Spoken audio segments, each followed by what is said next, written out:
Doctor مہرنگ Baloch کو عمر قید کی سزا سنا دی جائے۔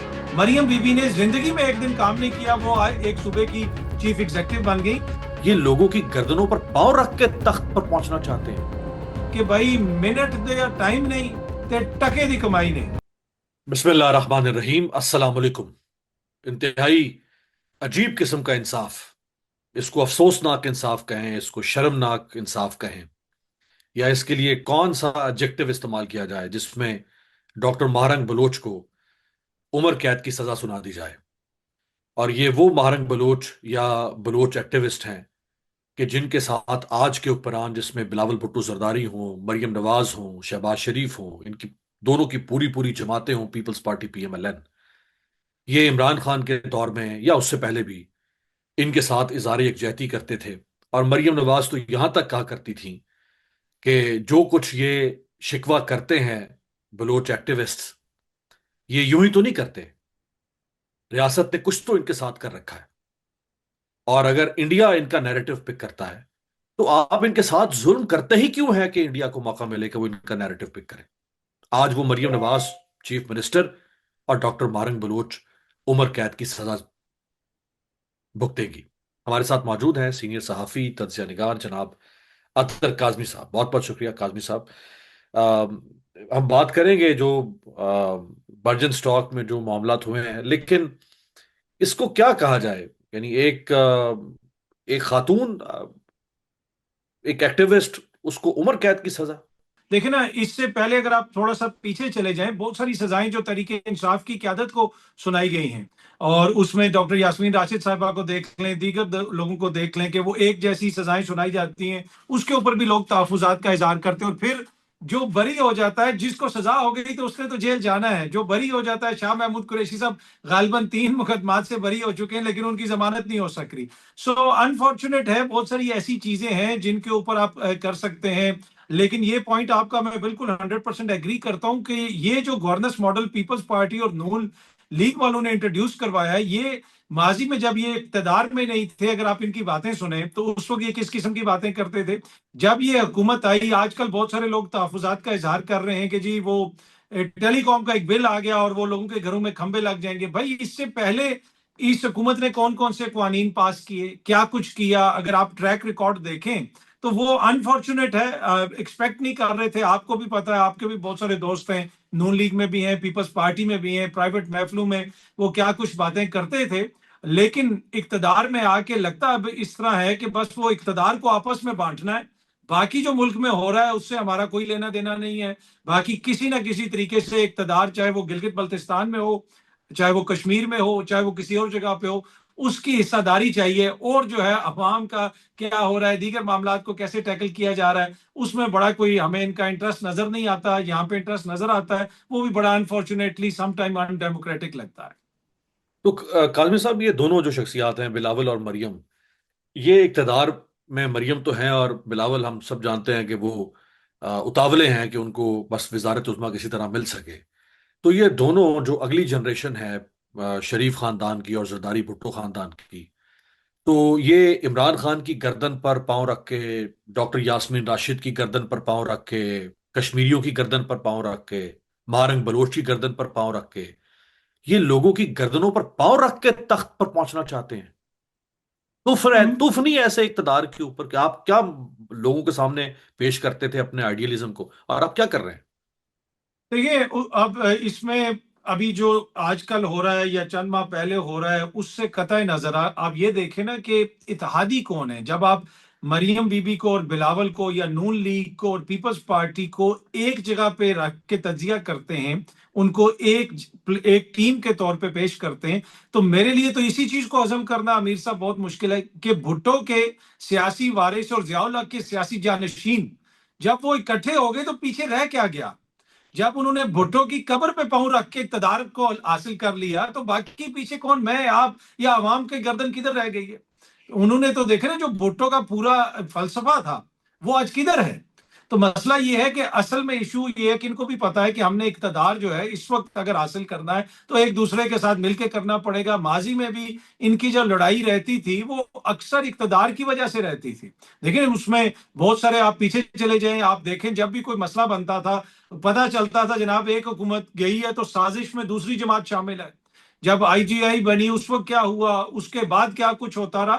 تو اب میرے لیے تو یہی چیز ابھی تک میں ٹو بی آنیسٹ ہضم کرنا جو ہے مشکل ہے کہ وہ پیپلز پارٹی جس کو بہت سارے لوگ آئیڈیلائز کرتے تھے، آپ بھی ہوں گے دیگر لوگ بھی ہوں گے، دیکھیں ان سے اختلاف کیا جا سکتا تھا لیکن تاثر یہی تھا کہ وہ سرٹن چیزوں کے اوپر جو ہے کافی لیفٹ ونگ ہیں، لوگوں کے رائٹس کی بات کرتے ہیں، لیکن اب اس کے اوپر زیادہ بات ہی نہیں ہوتی ہے. بلاول سے پارلیمنٹ ہاؤس کے اندر ایک رپورٹر نے کوشچن کر لیا، ثناء اللہ خان صاحب ہیں ڈان نیوز کے سینئر صحافی ہیں، آپ تو اس ڈان سے وابستہ نہیں، انہوں نے یہ خبر دی کہ وہ بڑے چینل نے اس صحافی کو ادھر سے رپورٹنگ سے ہٹا دیا کہ بھائی تم نے بلاول سے کوشچن کیوں کیا ہے، ان کو ناگوار گزرا وہ کوشچن. تو یہ اس ماحول کے اندر آپ آپریٹ کر رہے ہیں اور یقیناً اس میں کوئی دو رائے نہیں کہ اس وقت خواہشات یہی ہیں کہ میرا بیٹا وزیر اعظم بنے یا میری بیٹی وزیر اعظم بنے، اور پاکستان کے جو 25 کروڑ عوام کے بیٹے بیٹیاں ہیں وہ اس ساری کشمکش کے اندر پس رہے ہیں. بلکہ وہ بلاول صاحب نے تو کہا تھا نا، بروٹ میجورٹی میں لے کے دکھاؤں گا. یعنی وہ تو بے رحمی کی حد تک اس وقت اقتدار تک پہنچنا چاہتے ہیں.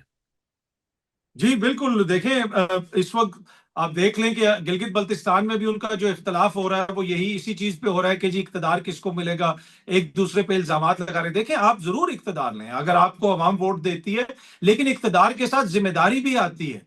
یہ نہیں ہو سکتا کہ آپ پرائیویٹ محفلوں میں بیٹھ کے ذمہ داری ادھر ڈالتے رہیں ادھر ڈالتے رہیں اور پروٹوکول آپ انجوائے کرتے رہیں. بلاول صاحب وزیر خارجہ بنے، امیر باز صاحب تقریباً میں آپ کو بتا سکتا ہوں کہ مجھے 26 سال سے زیادہ ہو گیا ہے کہ میں پریکٹیکل لائف میں کام کر رہا ہوں. 26 سال سے زیادہ ہو گیا کہ میں اپنے ہاتھ سے کما کے کھا رہا ہوں، اور ہو سکتا ہے کہ 5-6 دیگر لوگوں کو بھی کھلا رہا ہوں، پر کم سے کم 26 سال. اور میں نہیں سمجھتا کہ شاید میں اتنا تیار ہوں، اور میں نے پوری دنیا میں مختلف ممالک میں کام کیا، بڑے ہائیسٹ لیول پہ کام کیا، کہ میں ملک کی وزارت خارجہ کو ایک دم سے چلانا شروع ہو جاؤں.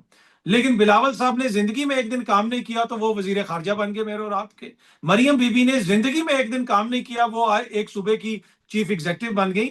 تو یا تو ہوتا نا کہ یہ گراس روٹ سے سیاست کر کے آ رہے ہوتے، 20 سال سے گراس روٹ پہ کونسلر بن کے نیچے سے چیزیں سیکھ کے آ رہے ہوتے، وہ ایک الگ چیز ہے. وہ آپ کا ایک پروفیشن ہے، آپ نے پالیٹکس سیکھی، آپ نے پالیٹکس کی، لیکن ان کو جس طریقے سے ان عہدوں پہ بٹھایا گیا یہ تو انٹرنشپس ہیں، یہ آپ کے میرے اس ملک کے کاسٹ کے اوپر یہ کر رہے ہیں. تو اب تو میرے خیال میں اس کے اوپر بات کرتے ہوئے ہمیں خود شرم آتی ہے کہ بھائی ان کو تو محسوس نہیں ہوتا ہے جو کچھ بھی ہو رہا ہے، پر ویری انفارچونیٹ ہے. وہ بلکہ مہاراجہ رنجیت سنگھ جب اس کا انتقال ہوا 1839 میں، تو اس کا بیٹا 5 سال کا تھا، دلیپ. تو اس کو 5 سال میں ہی مہاراجہ بنا دیا گیا تھا.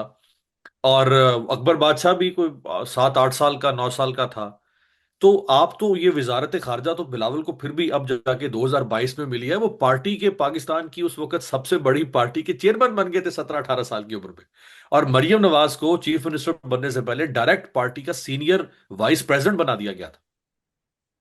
دیکھیں یہ پاکستان کی سیاسی جو جماعتیں ہیں ان کے اندر یہ کلچر ہے. اب دیکھیں ایک کچھ چیزیں امیر صاحب ہمیں ماننی پڑیں گی کہ عوام ووٹ جو ہے نا وہ نواز شریف صاحب کے نام پہ دیتے ہیں اور وہ بھٹو خاندان کے نام پہ دیتے ہیں.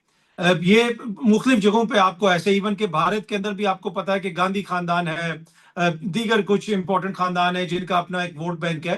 تو اس میں ہمیں کوئی اعتراض نہیں ہے، لیکن ٹو بی آنےسٹ جب وہ اس کو اس طریقے سے پیش کرتے ہیں کہ آپ نے کیا، وہ ان کی جماعت کا کوئی بندہ بیٹھ کے کہے گا کہ جی 25 سال کی عمر تک بندہ جو ہے وہ صحیح سوچ کا مالک نہیں ہے، اس کو ہو سکتا ہے کہ ووٹ کا بھی رائٹ نہ ملے، لیکن اپنا جو ہے وہ 18-20 سال کا جو ہے وہ پارٹی کے چیئرمین بن جائے گا. تو پھر یہ اس کو جس طریقے سے ڈیموکریسی کو ڈیفینڈ کرتے ہیں، یعنی اپنے الفاظ میں کہتے ایسے ہیں کہ جیسے یونان سے جمہوریت یہ لوگ جو ہے وہ کروا کے لکھوا کے لائے تھے کہ پاکستان میں ہمارے پاس اس کی فرینچائز ہے. بات یہ ہے کہ کسی بھی سیاسی جماعت میں جمہوریت نہیں ہے. ہر سیاسی جماعت کے اندر آپ کو بہت سارے مسائل نظر آتے ہیں. ووٹ جو ہے وہ شخصیات کے نام پہ پڑتا ہے. آج پاکستان کے اندر سب سے زیادہ ووٹ جو ہے وہ بھی شخصیت کے پہ پڑ رہا ہے، عمران خان کی شخصیت پہ. پی ٹی آئی جتنی بڑی جماعت ہے کچھ بھی نہیں ہے. لیکن مسئلہ یہ ہے کہ جب آپ کو ووٹ پڑتا ہے تو اس کے بعد جو ووٹ کو عزت دینی ہے وہ بڑا مسئلہ ہے. آپ دیکھیں نا ووٹر تو خاندانوں کو عزت دے رہا ہے, ہم بھی عزت دے رہے ہیں, ہمارے لیے قابل احترام ہے, لیکن کیا ووٹر کو وہ عزت دی جا رہی ہے؟ جس ووٹ کی عزت کے اوپر آپ بیانیاں بناتے ہیں, کیا وہ ووٹر کو وہ عزت دی جاتی ہے؟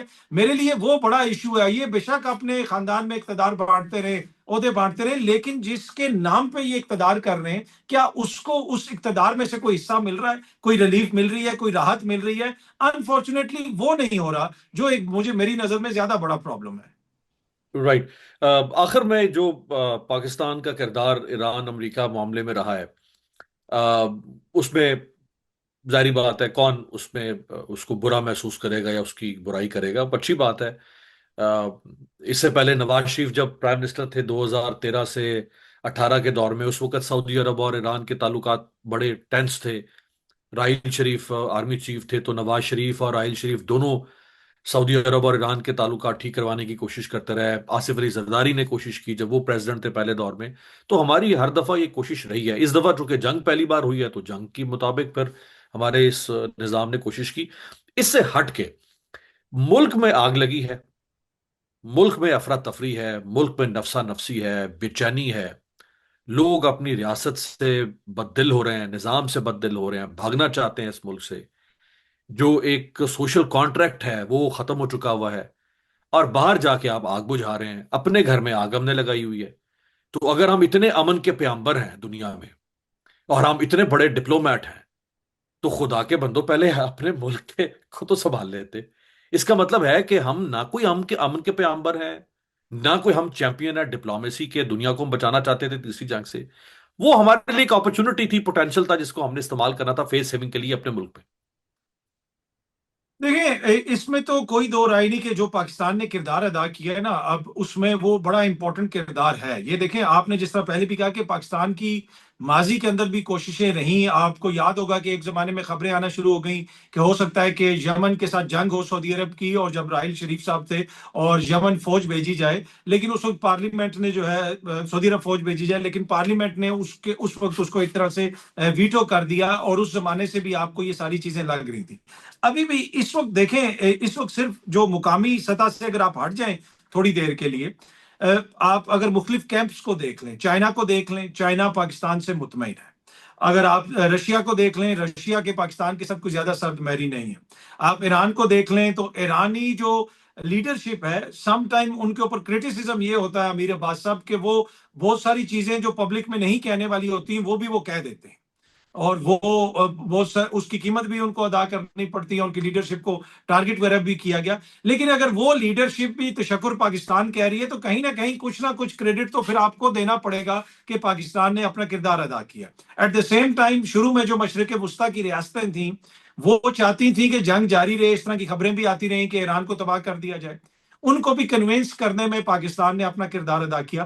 وہ ساری چیزیں جو ہے نا, میں ایز اے صحافی, ایز اے چیزوں کو دیکھنے والا, ہو سکتا ہے کہ میرے پاس وہ ساری چیزوں کو نالج نہ ہو, کسی کی نیت کیا ہے وہ تو مجھے نہیں پتا, لیکن وہ سارا کریڈٹ میں ان کو دینے کے لیے تیار ہوں, میں ان کا معترف بھی ہوں.